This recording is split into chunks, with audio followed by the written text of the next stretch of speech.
año sin duda complicado, ¿no? Lo estamos viendo en trigo, en cebada, lamentablemente, tal vez 6 millones de menos de toneladas de producción. Estamos viéndolo también en lo complejo que es sembrar el maíz y lo que va a ser ahora cuando arranquemos la soja. Y la gran pregunta es, por supuesto que todo esto afecta a los verdeos de invierno, puede afectar la siembra de los verdeos de verano, y además el gran tema es también el hacernos de pasto, ¿no? Es decir, cómo pensamos el pasto que viene, cómo imaginamos lo que viene hacia adelante. Y ahí aparece algo que habíamos hablado una vez, que era cómo empiezan a funcionar y cómo se empiezan a adaptar las megatérmicas a los modelos ganaderos de pradera pampeana, en este caso específicamente de la provincia de Buenos Aires. Así que lo invitamos especialmente a Guillermo Jackson, que es gerente de lo que es semillas templadas de Pemán Semilla. Maestro, un gusto tenerte. ¿Cómo andás? ¿Cómo estás? ¿Todo bien? ¿Todo bien? Muy bien, sí. Bueno, la última vez hablamos de este tema, yo me quedé reenganchado, por eso te llamamos. Dijimos, che, si andás por Buenos Aires, nos gustaría charlar con vos. Viene un momento que es muy desafiante y ustedes vienen laburando en esto. Ya no fuiste diciendo en la otra nota, pero ahora creo que ya están con marca comercial y todo, por digamos, lanzar un Panicum, ¿no? Algo, digamos, bien megatérmico adaptado acá. Bien, contanos un poquito cómo anda este proyecto, se va a lanzar, tiene marca. Bueno, nosotros estamos lanzando este año un Panicum coloratum, que es lo que comúnmente se llama como mijo perenne, variedad Niasi. La novedad, si querés un poco de todo esto, es el Panicum coloratum es, te hago una introducción muy breve, es una especie oriunda del sur de África, que se llevó a los Estados Unidos. Se descubrió que era una especie muy plástica en cuanto a su adaptación a distintos ambientes, específicamente suelos salinosódicos, bajos dulces, muy buena resistencia y tolerancia al frío, para lograr persistencia, suelos arenosos, bueno, etcétera. Se le encontraron muchos usos. Es una gramínea C4 que produce muy bien en verano, primavera, verano, otoño, pero enfocado principalmente en lo que es el verano.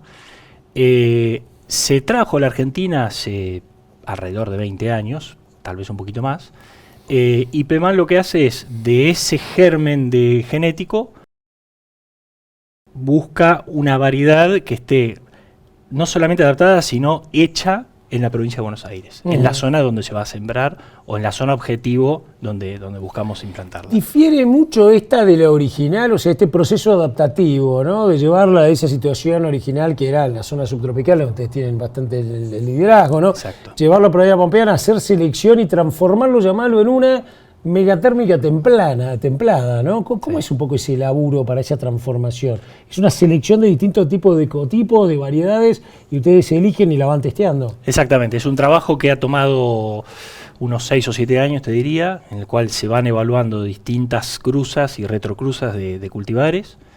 Yo no soy genetista, pero sí entiendo el proceso, digamos. Y básicamente lo que se buscó, o sea, son varios parámetros los que se pusieron en la mesa y se buscaron, digamos. El principal es productividad, claro, porque una pastura tiene que producir, de lo contrario, la verdad es que no sirve.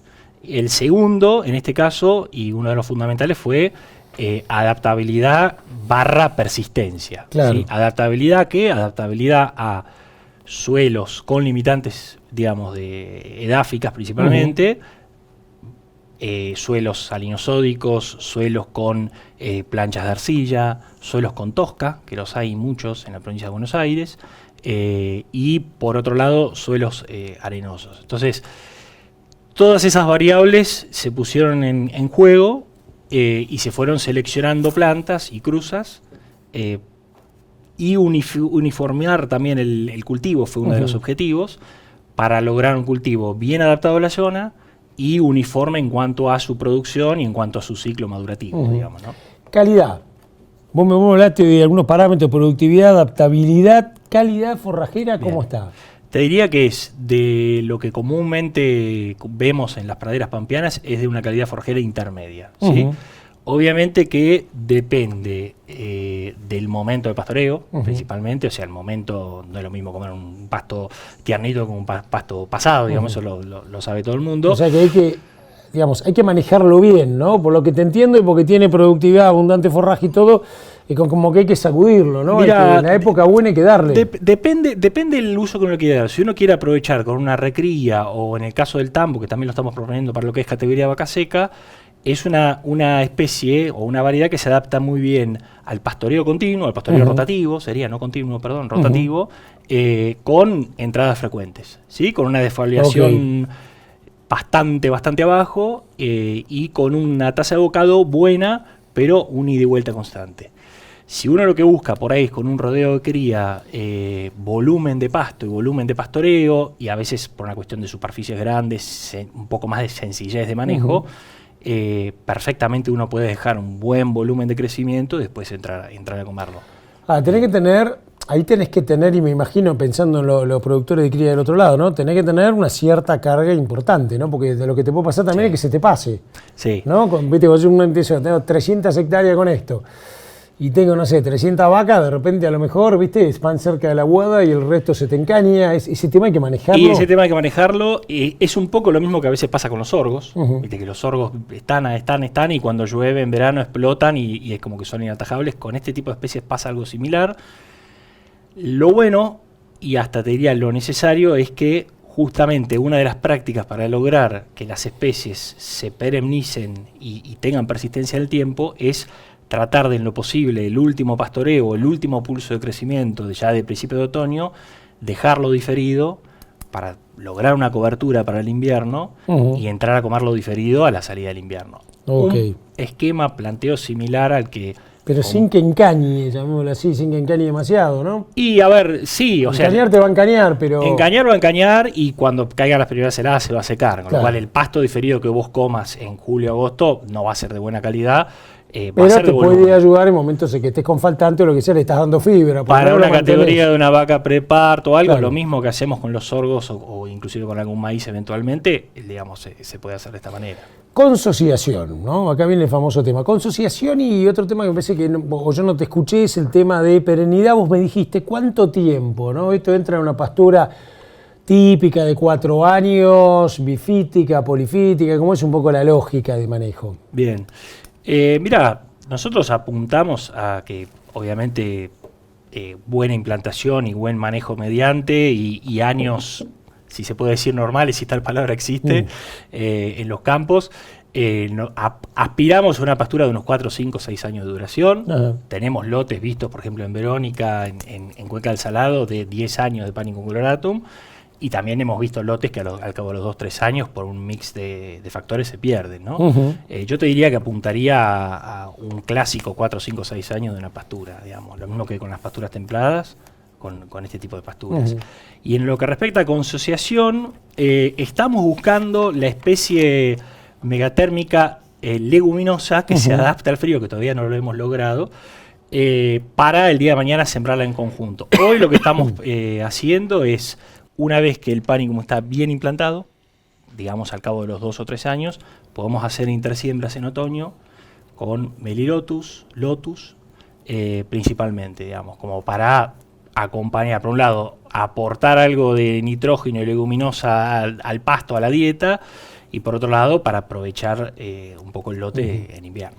Arrancar con ambas no, con un Melilotus, un Lotus y el Panicum no. Conviene como dejarlo solo que arranque. No, conviene dejarlo solo que arranque. Aparte por la fecha de siembra. La fecha de siembra ideal del Panicum en pampa húmeda es en primavera. Es ahora, fines de octubre, noviembre. Lluvia mediante. Entonces es como que no coincide en la fecha de siembra. Pero sí, una vez que está implantado, podemos hacer una intersiembra y ¿No dijiste a los 2 años? Porque también de nuevo para darle un poquito de espacio. Para digamos, hacerlo una vez que la pastura esté bien implantada.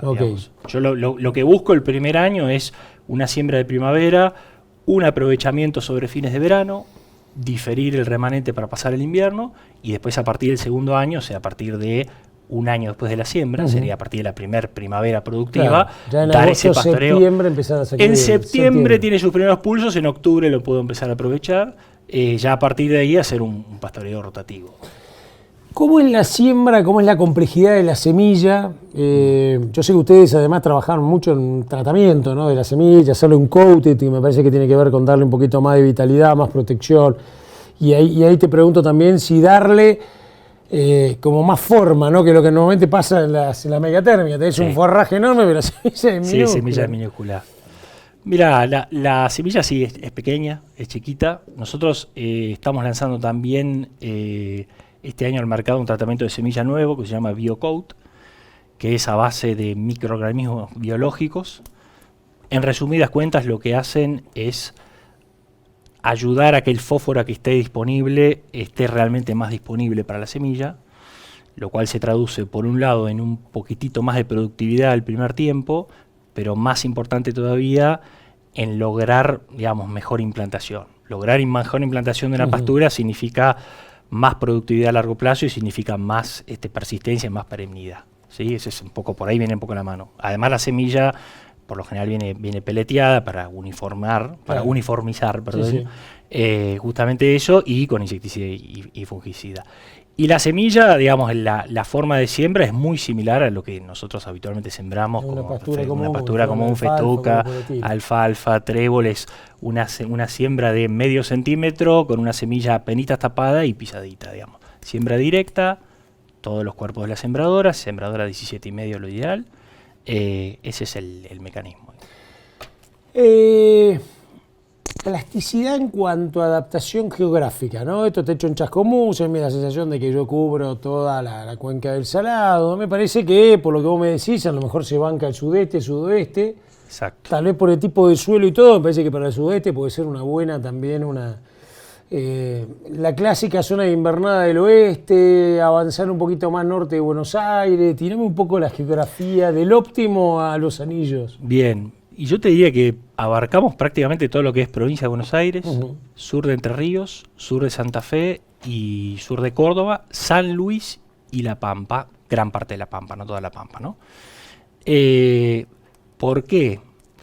Bueno, por un lado, digamos, tenemos todas las depresiones, digamos, de la Pampa húmeda, de la Cuenca del Salado, la depresión de la Prida. Eso es un lugar, digamos, objetivo para este tipo de pastura, como para complementarse con otro tipo de pasturas y verdeos. Por otro lado tenemos lo que vos decías, todo lo que es zonas serranas, sur, sudoeste, sudeste, donde por ahí tenemos o suelos con tosca, cercanos, con suelo que a los 40-50 centímetros de suelo tenemos tosca, o muy arenosos, o por otro lado muy arenosos, y por otro lado tenemos en lo que es el relieve de las zonas cerradas, es al revés que en la parte, digamos, de las depresiones, ¿no? O sea, los bajos son los buenos, o los bajos son los profundos, y en la media loma y en partes de la loma donde tengamos un poco más de 20 o 30 centímetros de suelo, podemos perfectamente implantar estas especies. Y después, por otro lado, tenemos los suelos arenosos que vos mencionabas, del noroeste de Buenos Aires, de San Luis, de La Pampa, ni hablar, del sur de Entre Ríos, todas las cuencas del río Paraná y el río Uruguay tienen muchas hectáreas, digamos, con lotes muy arenosos. Y después, te decía el norte de Buenos Aires, sur de Santa Fe, que uno diría, pará, zona núcleo, ¿de qué me estás hablando? Yo no recuerdo exactamente la cuenta, el otro día lo vimos con la gente del INTA de Pergamino. Hay un montón de hectáreas de la zona núcleo que son cañadas. Sí. Hay mucha gente que, el famoso dicho, ¿no? Hasta hace 4 o 5 años era, no, hay unas vacas en el fondo. Y después pasaron muchos que empezaron a ponerle bocha, empezaron a decir, tengo campo mixto. Epa. No, viste como que, claro. Es que el productor medio tiene en la provincia de Buenos Aires es campo mixto. Empezó a mejorar esas partes que vos dijiste, le empezó a meter un poquito más de bocha, a estar más atrás y de repente lo empezó a cargar, ¿no? Exacto. Se dio cuenta que lo cargaba, le respondía, entonces, voy a ir a un remate y de repente le metía un poquito más de sienta y hoy siente tiene campo mixto que, por supuesto, está buenísimo, como decimos, aprovecha eso. Eventualmente en alguna categoría hasta puede aprovechar in situ el grano. ¿Viste? El grano que por ahí producís en un lote. Exacto. Y de repente llegar a una recría pesada o un engorde o algo por el estilo. Muy bueno. Sí. Y acá te pregunto, ¿no? Algo que, digamos, que venía pensando en cuanto a la arquitectura y un poco a la fisiología de planta. Porque dijiste que era carbono 4, ¿no? Exacto. Es una planta, digamos, de esas clásicas megatérmicas con una hoja ancha, más bien gruesa, de mucha estructura, mucho volumen de forraje, bien verde. ¿Cómo es un poco esa arquitectura, llamarle así, foliar que tiene? Bien. Sí, son plantas, digamos, que tienen hojas gruesas, en estado, digamos, madurativo vegetativo bien palatables. Muy abundante. Abundante, forma matas, digamos. Lo que tiene particularmente el Niazi es que tiene muy buena capacidad de macollaje, lo cual, por un lado, hace que la mata no sea tan alta. La mata, digamos, tiene su ventaja, pero también puede tener su desventaja. Si no la manejas bien, te la sacamos. Exactamente, como esos agropirales viejos, bueno, tiene su desventaja. En el caso del Niazi tiene muy buen macollaje, que ayuda un poco a eso y también ayuda a la resiembra. Que hablando de eso, otra característica a favor que tiene el Panicum y el Niazi puntualmente es la buena capacidad de resiembra que tiene. Digamos, tiene muy buena capacidad de resiembra natural, lo cual hace que un año que por ahí hemos perdido plantas, por el motivo que fuera, podemos dejar semillar, entrar con la vaca, a mover un poco la semilla, tirarla al piso, pisotearla un poco y ahí, digamos, se van generando plantas nuevas, ¿no? Y a nivel de sistema radicular, ¿no? Raíz profunda, adventicia, pivotante, va y encuentra un poco más de agua en el fondo. ¿Cómo es un poco la lógica? No tiene tanto desarrollo lamentablemente como la alfalfa, no lo es, me encantaría, pero no lo es. Pero sí más tiene... de repente que otra gramínea como una No, festuca, sí, te diría que tiene un poco más de desarrollo radicular que una festuca. Es un sistema en cabellera, típico de una gramínea, pero sí busca, no tiene esa raíz pivotante, digamos, que tiene las leguminosas, pero sí es una planta que busca. Obviamente donde se encuentra con un limitante le cuesta pasar, digamos, ¿no? Pero también tiene la posibilidad de esa cabellera que va, digamos, va indagando, va buscando. Exactamente, ¿no? Sí, exactamente. Y lo que tiene, como toda C4, que es muy eficiente convirtiendo recursos, agua, nutrientes, sol, convirtiéndolo en forraje, digamos. Son plantas como el maíz, como el sorgo, que son muy eficientes y aprovechan muy bien el aporte de nitrógeno que le pongamos. Te hago la última, Master. ¿Ya va a estar disponible? ¿Ya la están vendiendo? ¿Ya la redistribuidora lo tiene? ¿Y cuánto estiman?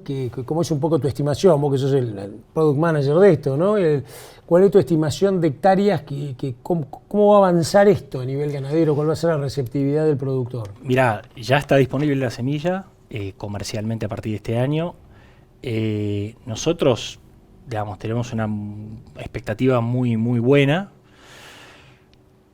Básicamente, digamos, más allá de que sabemos que el producto funciona, que se adapta bien a los suelos donde lo estamos apuntando, tenemos que obviamente hacer un buen trabajo de desarrollo para mostrarlo, digamos, en la cancha, pero básicamente por un motivo que a mí me parece fundamental remarcarlo, que es, vos hoy en los planteos forrajeros, ganaderos típicos de la provincia de Buenos Aires, tenés muy buenas pasturas templadas, de muy buena productividad en otoño, invierno, primavera.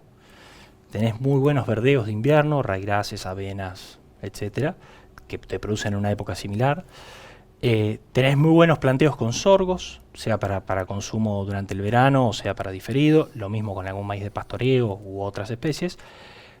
Pero justamente la pata que nos está faltando es esta especie que produzca en primavera, verano, otoño con fuerza, que no sea la alfalfa. Claro. Digamos, la alfalfa la destinamos a los suelos, digamos, a los suelos realmente sin limitantes. Los suelos que tienen limitantes hoy no tienen esa alternativa. Entonces, ¿cuál es el potencial de esto? Y para mí es enorme.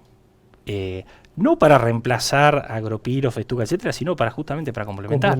O sea, y buscando una estabilidad en toda la cadena forrajera. Es un poco el objetivo. Impecable. Sí, bueno, muchísimas gracias, Guillermo, por estar con nosotros. Bueno, gracias a vos. Y además tirarnos esta primicia, a los productores que están del otro lado, y sobre todo pensando en un año como este, ¿no? Que en cuanto empiece a estabilizarse, está bueno contar con este recurso para desempatarle al año y para ganar el año, ¿no? Para decir, bueno, empiezo a tener abundante forraje, me preparo para el año que viene, etcétera.